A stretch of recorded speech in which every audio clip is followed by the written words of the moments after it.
Experience work interactions in a different and refreshing light. This is the Leader in You podcast, brought to you by EMC Leaders, taking care of the teams you care about, as well as a connected culture. Hi, everyone, and welcome back to the Leader in You podcast. I'm so excited to be here. My name is Polina, and I'm co-host of this podcast with the amazing Dr. Lola Gershfeld. Hi, Polina. It is so nice to be here with you. Thank you so much for being here with me. I really love doing this podcast with you. I think you bring like energy, excitement, and I just love it. And I love that people are listening to this podcast. And I just want to appreciate all of you who are listening. You're either a coach or a trainer or a manager, a leader, a team member. Thank you so much for your dedication and for your commitment to learning something really amazing that we're talking about. I love talking about relationships, and this is so important for us. We're excited to be here. We are here every single week on the Leader in You podcast. Remember that you can watch these videos on our YouTube channel at EMC Leaders, or you can listen on Spotify or wherever you like to listen to your podcasts. Today we have a very exciting topic. But actually, first, I want to say thank you to everyone who joined us for our webinar. This last week, we did a webinar called Navigating Difficult Conversations. It was amazing. If you missed that webinar and you'd like to watch it again, we have the recording up on our YouTube channel. And next week, we also have a really exciting webinar called Assessing the Emotional Safety of the Team, right? How There to you go. assess Oh. emotional safety on your team. Well, that's what happens when we get overly excited. We just can't quite remember the exact name, but pretty much the webinar is talking about how to see the signs of a safe, emotionally safe team, or how to see the signs of an emotionally unsafe team, and then what to do to create that emotional safety in your team. We are always so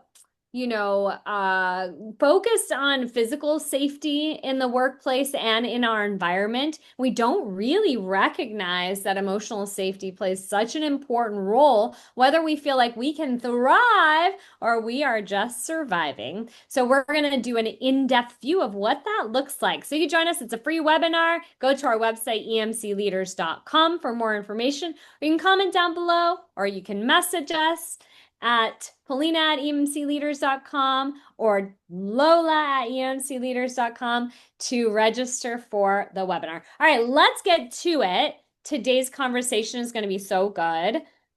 Sit down, get yourself some tea or some coffee.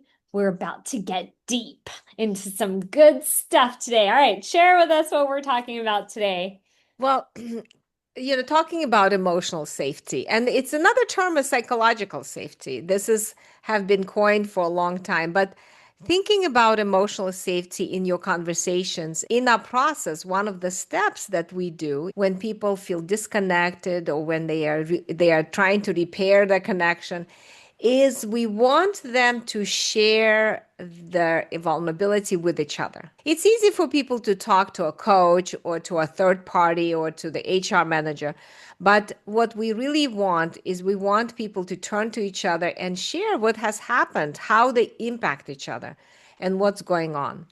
Sometimes it's very difficult for people to do that. So the two techniques that I want to talk about today together with you, Valina, is called slice it thinner and catch the bullet. So these are two techniques that we use so we can lead conversations into more positive, connected conversations. So one of the things that people learn in this process is how to assess what's going on with them, how to organize their emotions in a way so they can share it in a new way instead of coming across as blaming, judging, or criticizing. We want them to share how does it impact them? What is happening for them? when this person is doing or saying things like whatever happened for them. So we help this person by simply understanding their vulnerability and then reflecting it with ease to the other person. And so we are switching from, again, from using the something is going on with you to this is what's happening with me. It's switching from focusing on the other person to what is going on with me. We're switching from externalizing the problem to sharing the internal experience. Let's say Pete and Sally are having a disconnection. And Mhm. Pete shuts down when Sally starts to scream or yell at him, raises her voice. So when we talk to them, Pete shares in the session that it's very difficult for him when Sally yells at him. It's really, really difficult for him. He becomes like shaky and he starts Mm. to feel overwhelmed and he feels intimidated in those moments. And he starts to feel helpless. He doesn't know Mhm. how to respond to Sally. We want Pete to be able to share, to turn to Sally and say, when you yell at me, this is what's happening for me. I start to feel shaky. I start to feel overwhelmed, intimidated. I start to feel helpless. I start to feel like I'm failing. No matter what I do, it's just never good enough. So, because Mhm. we want Pete to share his experience with Sally, right? So Mhm. she can really understand what happens to him when she yells, when she raises her voice. So in that moment, we say, Pete, can you turn to Sally and share that? And Pete says, no, it feels weird. Even though Sally heard everything what Pete just told me, he says, no, I don't want to tell Sally. She will think I'm weak. She will not accept how difficult that is for me. So now what we do, we slice it thinner. We say, okay, Pete, if you cannot tell how difficult it is for you, this is what happens to you. This is why you shut down, is you start to feel overwhelmed. You start to feel like you are failing. Can you just share with Sally? It's really hard for me to tell you what happens for me because I'm worried that you won't accept it. Can you say that? So you see, we're slicing it thinner. We kind of like going back and we say, okay, tell Sally what is going on with you right now. When you first were telling me about this technique, I was thinking about this leadership training that I went to for 5 months. And we talked about like taking what's impossible for us and turning it into small possibilities. Taking something that is like, oh my gosh, it's so big. Like, how am I going to make it? But this was business related, right? So how am I going to make $10 million? How am I going to make $1 million? How am I going to build my business? How am I going to blah blah blah? How am I going to have my most perfect, amazing relationship? And then turning that into small possibilities. And this technique reminds me of that, taking something that's impossible. So, in the moment where we feel like it's really difficult to communicate what's difficult for us that we're experiencing, it almost seems impossible for us to get the courage or the strength or the comfortability to express ourselves in that way. So we slice it thinner to take something that's really impossible and turn it into a possibility. And we turn it into a possibility for everyone. So, and I love this analogy because I truly believe, and I know you believe this too, Mom, I truly believe that it's possible for anyone to do anything. And especially if we can take these impossible moments and turn them into small possible conversations and moments, then it's going to be possible for everyone and anyone to work through and have these difficult conversations. So let's say you do have a situation that is happening at work. And just like Dr. Lola said, you find it nearly impossible to communicate the difficulty, the level of difficulty of the situation, or the actual situation of what you're experiencing. that you can actually slice that into a possible moment of you just sharing that it's difficult for you to share that experience. Right. Exactly. Much easier for him turn to Sally and say, it's hard for me even to share with you what happens to me when you yell at me. And it's hard for me to share with you how scared I get when you raise your voice because I start to feel. And as soon as he starts to just say how difficult it is for him to share, he already starts sharing. He says, I start to feel like I'm failing you. No matter what I do, it's just never good enough. Yeah. Hmm. I think people cannot say those things. What seems impossible is because they don't feel emotionally safe. And it's important for those of you who are listening to remember that when someone isn't able to share something, it is not because they don't want to.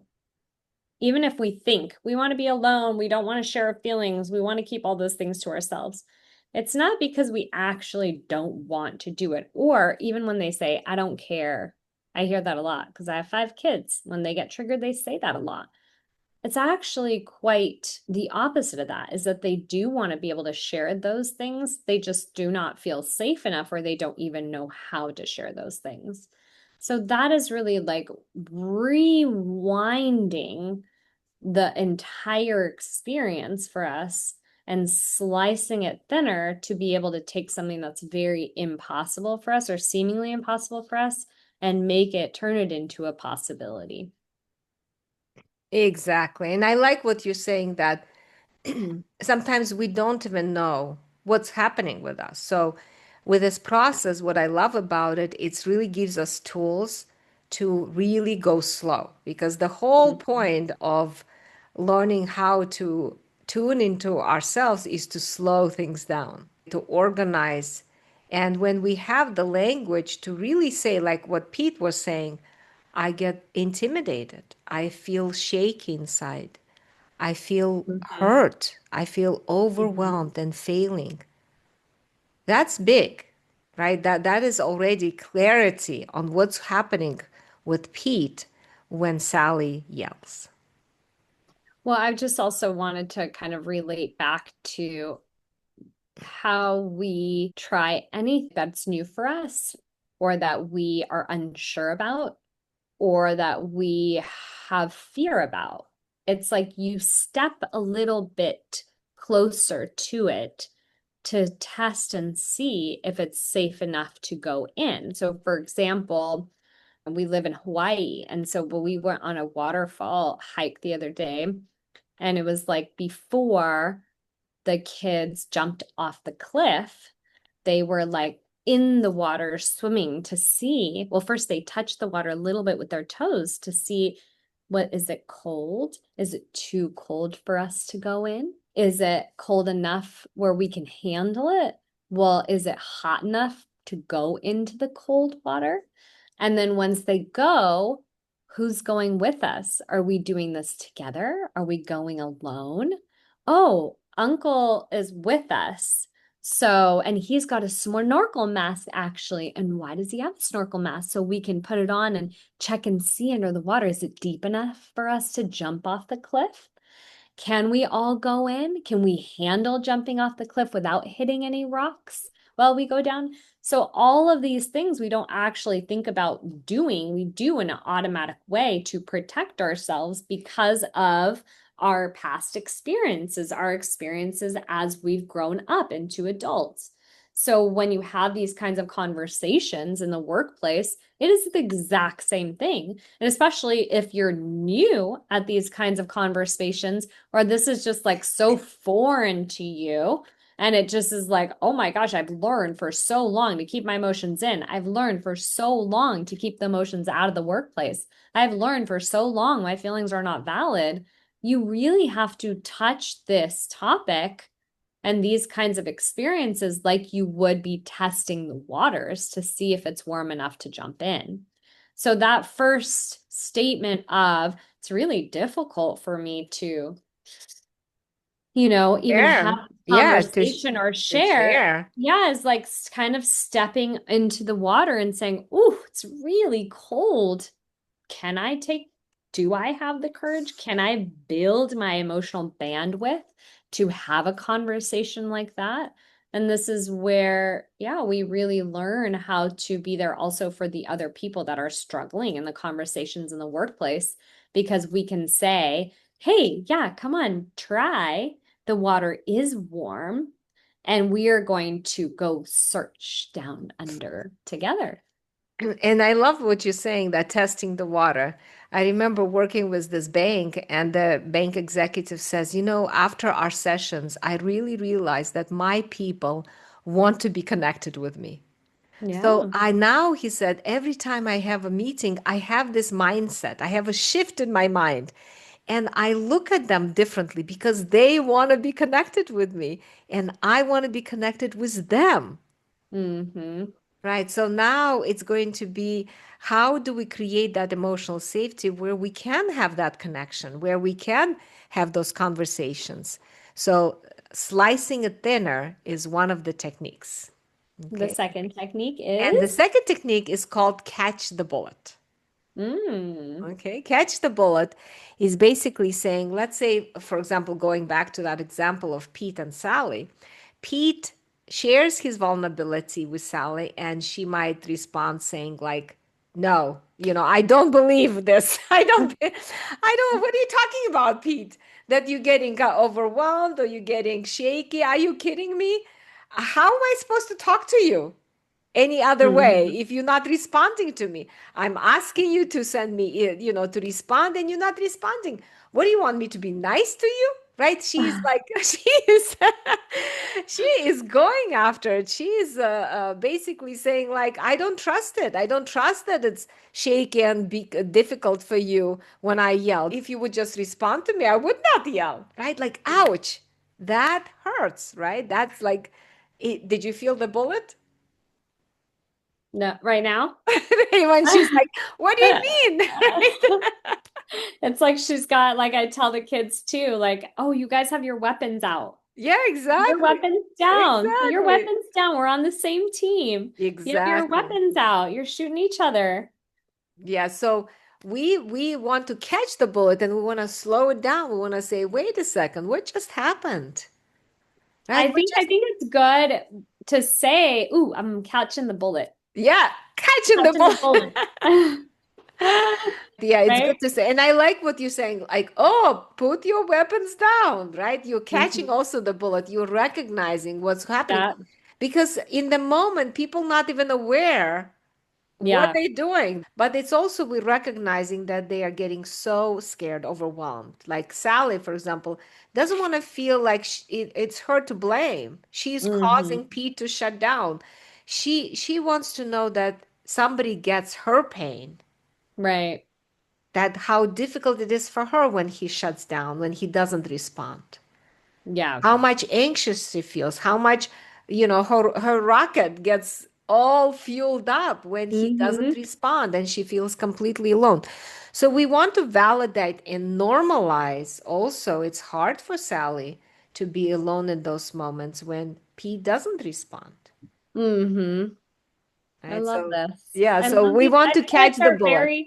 I feel like they're very action oriented steps people really need. People like action oriented steps, to Yeah. like, what exactly do we do? What does that look like? And these are such great techniques. I love it. Yeah, and what we want to do, we're really leading people to have these bonding conversations. So Sally can say, it's hard for me to take that in, Pete, but I hear how difficult it is for you when I yell. And Pete says, yeah, I hear how difficult it is for you when I shut down, right? We want to get to that point where they can understand how difficult it is for both of them when one person is yelling and screaming and the other person is shutting down. So they can actually reach and respond, reach and Mhm. respond. And now they're creating a bonding moment where they can repair the connection and create a safety in their relationship.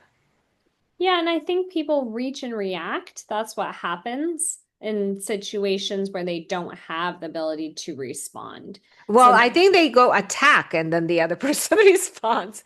yeah, but they But could reach in ineffective ways, yes, you yes, know? yes, They yes. can It reach in comes across ineffective as attack. ways. Uh-huh. Yeah. Yeah. And then they react, right? Exactly. We could say Exactly. attack and react, but instead of the reaching and responding, which is what we want. So Exactly. well, I love this topic and I love this technique. And thank you so much for sharing. And for those of you listening, thank you always for your support and for listening to our podcast. We are here every week with a new topic and new conversations about this really incredible process. If you're interested in getting trained on the EMC process, you can go to our website, emcleaders.com, or you can contact us for consultation. We'd be happy to jump on a call with you and see how we can support you to create the thriving environment of your dreams in your workplace. Whether you're a leader, manager, CEO, whatever your position is in the company, we're here to support you. Yes. Thank you so much for caring and for sharing the space. And Paulina, thank you so much. You always enlighten and light up my day. Aw, Thank thank you. you, Mom. You're amazing. Thank And you. listening to an expert. I can't wait till you get a Nobel Peace Prize. Thank you. Yep. I All right, appreciate it. we'll see you guys next week. Bye. Bye. Thank you, everyone, for listening. It's a joy to share these podcasts with you. Be sure to check out our previous podcasts and subscribe to join us on our next podcast of The Leader in You, brought to you by EMC Leaders, taking care of the teams you care about. Until then, be well and be focused on your relationships. We'll see you soon.